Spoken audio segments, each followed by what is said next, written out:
Hi there, Scorpio, and welcome to your modern shaman Maria and RainbowLand here with the Heartful Forecast, weekly forecast for the week that starts at the 8th and then the 15th of October 2018. Congratulations to Carla Josefina, who won this week's contest where you can win a mini session, a mini consultation with me for half an hour where you can pose a question and win a consultation with me through WhatsApp, Skype, or Messenger. If you share this video through the share button, or just share it and just write to me in the comment section that you shared it on some social media. So this week we're going to go into your sign first, very concrete about what's going to go on this week during 5 to 7 minutes. And if you're one of the people who just wants a short and not go deeper, since you're Scorpio, you probably want to go deeper, then you just see the first part. But if you want to go deeper, there's a collective report after that, which goes into the deeper astrology of it, but also just the deeper contact with other people, because it's collective, so it's for us all, this part. It's important for us all. But okay, let's go into this week. And well, we have 3 things going on in your 12th house. Sun is still there. It's the Libra's birthday, and we have Mercury there until Mercury enters your sign on the Wednesday. And then we have a new moon in your 12th house. This means we are going into the more psychological, reflective part of your horoscope, where you are more in touch with your more spiritual side, and where you're purging things, letting go of things. Things that no longer serves you, things that you've forgotten, things from the past coming up again. So this is going to be a time, maybe for this week, but it could also be for 1 month, where you will feel maybe a need to withdraw more. You can be a little more tired.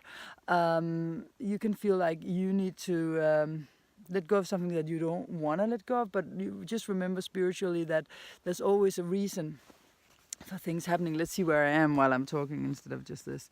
There's always a reason, so it's better just to let go of the things.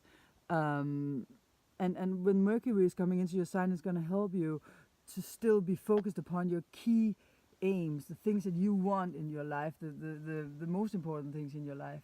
And since Venus is retrograding in your sign, which is really nice to have her there at all, because she's a benefic planet, but she's she's in square with Mars, so these are the partners, Venus and Mars, right? And this means that something can come about this week that might feel tender, something that might make you feel, ooh, this comes a little close. Someone may say something to you about how you treat others, or how you are, or how you act in certain situations where they want you to change, where they don't like the way you change, they don't like the way you behave, or I mean, that of course will always feel tender when something like that comes up, because Mars is over there in your 3rd house of communication, and he is kind of straightforward with whatever he says, so it's gonna maybe feel like a slap in the face. It can also be you that are communicating a little roughly to someone, so there may be some kind of a conflict, or also something old that can be solved, of course, since we are dealing with the 12th house as well. So it can also be a good aspect. Just let us look upon nature as well as while we're talking. That is always very, very healthy, in my opinion. Special place where I am right now. So maybe someone doesn't like your attitude or your approach or the way that you are, something that you're not aware of that they didn't like. So yeah. But Venus retrograde could also, I mean, in your sign can also imply that you're thinking more about your looks, and because Venus is the looks, like how do you dress, how do you wear your clothes, and how is your appeal, to others. Maybe you want a new hairstyle, maybe you want, to change your ways like that, and how you speak to others. We also have Neptune there that distorts and delights at the same time in your 5th house. So the ideas or the intuitions you get about things may be a little bit off, because it's in a Neptune is in King Kongs with the new moon, so it may be a little bit off until Mercury, the planet of communication and thinking, is in a very good position in a sextile with Saturn up there later this week I think that might happen around, is it around Friday or Saturday? Then you may be getting some clarity about certain things, because Saturn is in your communication sector and Mercury in your sign. So you might be more clear about what it is that you have to do in order to obtain your goals and reach the things that you want in your life. Let us draw the card of the week for the Scorpios. Yes. So... But it may be hard earlier this week for you, like in your discussions with other people. But the clarity will probably come. Ooh, card of the week for the Scorpios fell down, and it's this card. Just a second, let me put down the cards. So the Hermit card. It is not the first time we had that. Or was it for the Spanish people, Scorpio? We had that before. This is about your 12th house. This is about you shining the right light for other people. Remember last week I told you to that it was a good idea to choose between there's two parts of you, one more prominent than the other, and it was a good time, I said, to choose the brighter side, the one that you know will lead you in the right direction. Here you are asked again to go inside and think about this again. Consider who you are. Maybe these people that says something to you will trigger that you have to go in and look, okay, maybe there's something I need to change. Maybe I inherited something from my mom and dad, a habit of speaking, of doing, of acting in a certain way that I didn't even know. I didn't even notice that my parents used to do, or maybe I did notice, but I didn't notice that I am also doing it, and I need to change this way of behaving. It can also just be that you are actually going inside and finding your spiritual light, which is a gift, the greatest gift perhaps of them all, that you will only know once you get that gift. But I wish for you that you get it. If you don't already, you're a deep sign and you can definitely have the ability to get it. Don't follow trends, follow your heart. See you next week. Remember to share, like, subscribe, and just push the bell button. If you want to only, because you should only follow trends, not your heart. I mean, of course, opposite. Follow your heart, not trends. So now it's the collective report. Thank you very much for watching, Scorpio. If you don't want to see the collective report. See you next week.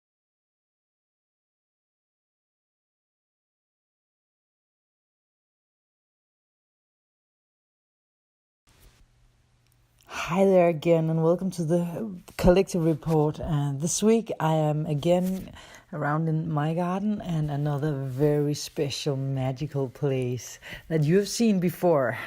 And we are having all the elements of this earth really on, and I hope you think it's beautiful like I do. I just love and different kind of animals that I met this week, some very special ones as well. So yeah, this will be in the background of when I'm talking about the collective report. So there's something I want to say before we go into the planets, and that is that when we have the consensus reality on this earth, I've said it before, but then we are talking about a tipping point of our collective consciousness, when we are ready collectively to alter to a new level. As we entered the age of Aquarius in 2012, but maybe it got more into effect as we reached 16 and 17. But this is a longer story, because of course this is also a long process, but it is our consciousness altering. We need to no longer be outside of our hearts, because the world is actually moving towards an intuitive world where we are having our hearts completely open. We are sharing love. We are much wiser than now, where we destroy ourselves from the inside out. And Pluto and Saturn up there in Capricorn, especially Pluto since 7, has been restructuring, trying to tear down, because Pluto is the planet of destruction. Pluto just has no mercy. And I hang around a place right now that is so dear to me, where the structures are also changing a lot. And you see how the people that comes, actually one of the the primary people who are helping destroying the old patterns of this actual place, because it's not only in society where we see the rotten things and want to change it, it's also in our home, family life, it's in our organizations, it's everywhere around us. If we look at it, that we have the people who help destroy the old structures and the ones who resist it. This is this battle of Pluto, because where this place that I'm talking about, I can see that actually it's a Scorpio who is the best at starting the destruction of the old, so that we can open up towards the new. And then the more conservative and also a little bit older people, they go against it. They have resistance. And this is what you can feel both within you and around you. People around you or within yourself. So this is the things that are going on right now, because the structures are changing in society. People are against it in many plans. And yeah, also the internet, you can see it here. People are against the internet, and the internet is opening up more and more. So there's also side effects, and that is what causes the fear. Pluto is the planet of fear as well. So this is an underlying theme in all reports. That we are changing from within just as society, because as you know, microcosmos reflects macrocosmos, so that so within as without, so below as above as below.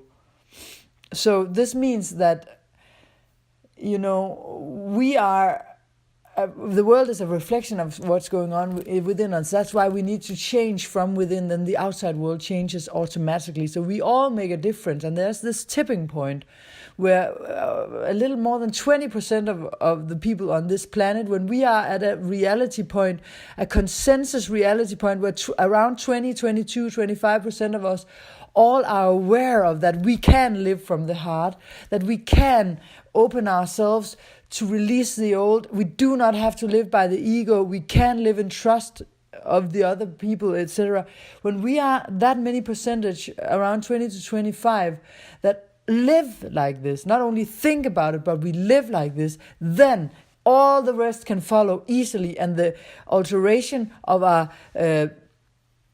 average level of consciousness will alter to the new state, that stage where we all want to go, I believe, once we actually realize what it is we're talking about. The zombies will be awakened automatically when we are enough people who do it. That's why I encourage you light workers to come out and do something for this together. Let's do this. This is what I'm here for on the internet, to encourage you for this. Of course, I also talk about the smaller planes and what's going on in the daily life, but this is what I'm here for. I'm a light worker. I'm a forerunner. I don't know what you are, but I would love if you would follow me on this. So Venus, for 40 days, this cycle has started, and we are on the 27th day now. We have 27 days left of this walk in the desert. So yeah, Venus is in the underworld. Before she's gonna go from being an evening star to going to becoming a morning star, and she disappears in the sky. And we are not that much in contact with our partners. So since the 6th of December, Venus has been in square to Mars. So it's six weeks, as I told you also in the report, 6 weeks of Venus square Mars since the 6th of September. And this is about what is the best path for you, and also feelings of justice and deep sexual connections as well. And actually, Mars started this conjunction with Venus in October last year, and now we are at the what do you call it, in a three-quarter part of this transit, because they're squaring now. So and it's about shared money. So we're talking about a shared life, limits, boundaries between us. Where are our boundaries? Can we live this life? Are we able to live with this partner, or do they cross our boundary? Or do our family cross our boundaries too much, or can we find an equilibrium? Because it's between Libra and Scorpio, so it's about boundaries and justice and balance and harmony. Finding where you are, where you can also let go and move towards your partner, but also know where you cannot do, where you can only do so much and cannot adjust anymore. So actually this story, it will be up in the news I mean now, because of the square, I mean from the 6th of September and the 6 weeks ahead. But then it will be an underlying theme still, and then it won't end until they conjunct again on the 24th of August 2019. So this is a longer process, but we are taking the grandest part of this now. And also got something to do with some parts of the May, Uranus square to Mars. It's also ending now, as I said. So there's some things that are lightening up, but the Mars-Venus deal is going on, but some certain ego parts are ending now, so we won't feel as losers anymore. So Neptune,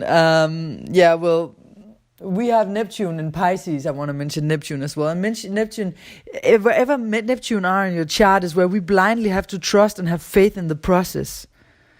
And especially in Pisces, where we really have to let go of the process and trust in the universe, in God, in life, in love, in whatever surrounds us. No matter how hard it seems, we gotta trust that life, or God, or whatever you want to call it, got it. And I'm not talking religion here.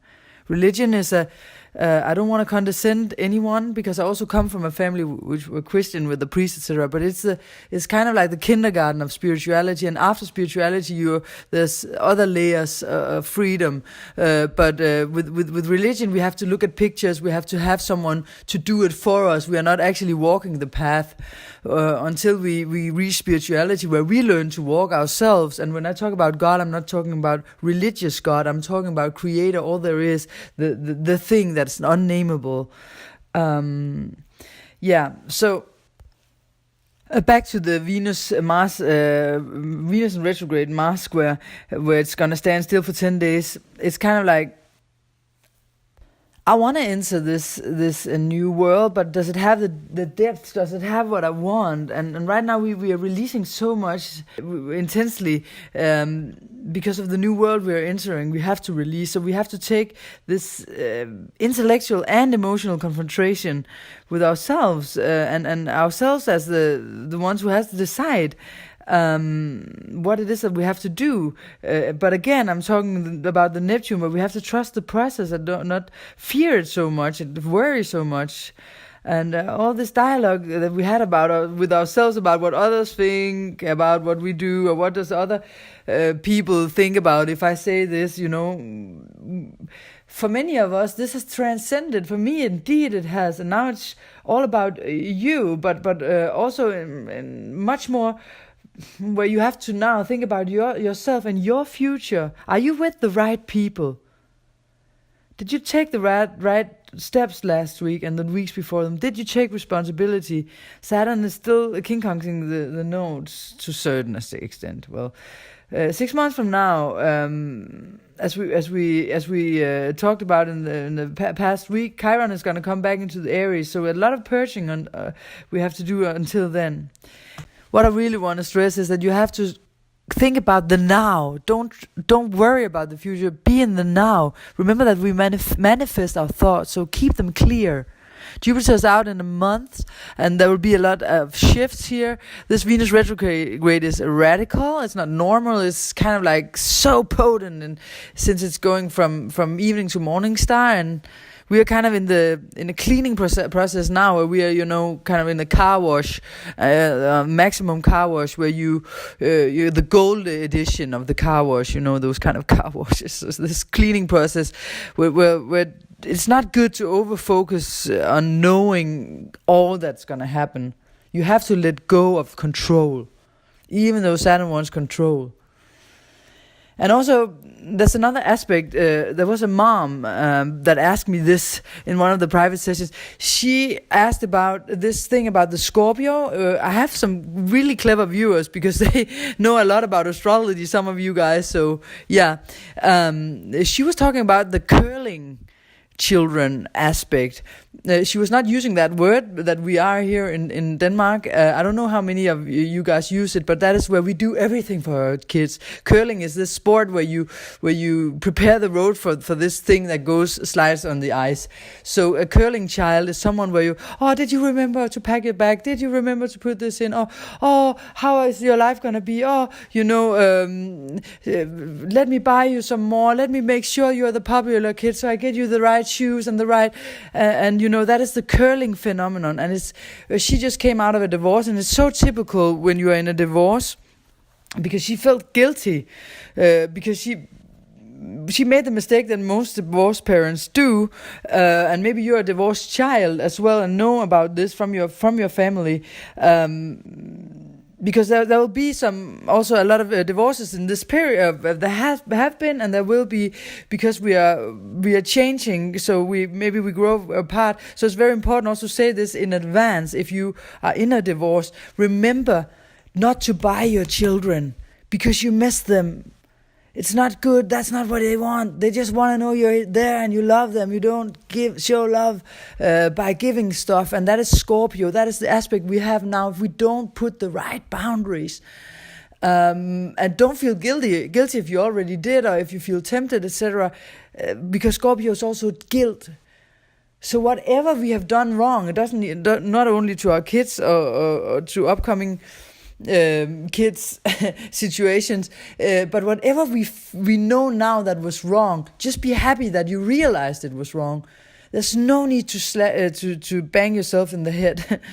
It's because you give the kids those values. They will think that what is valuable is the brand and a label. They will not have solid values in their life if you buy them. They will be out of their heart. It will create a closed heart if they think that the material world is what's going to give them something stable, because it's not. But also for yourself, like it's not only the kids and how we raise them, also for ourselves. Why do you want to buy that house? Why do you want to buy that car? Why do you want to buy these things? It's just a shell. It's just covering up for the wound that you have. You want love. You want to be loved. That is the case. That is the core. But Scorpio is a bipolar sign. So we're going to we're going to go through emotions that don't feel great in order to feel the ones that really feel awesome. And so it's back and forth, and we want the strong emotions, but it's better to face the fears than to try to stimulate yourself with drugs, alcohol, things that you buy, always want to have new experience. We need to work with ourselves here. It's about the underworld, and it's about self-worth. It's about capabilities to actually go and manifest what it is that we want, and not just the new car, etc. Of course, you can have a new car. I'm not saying that. Of course, it's not non-spiritual to want a nice and beautiful material life. But right now, if you're on this channel, even want to watch this, then you're someone who seek another spiritual level.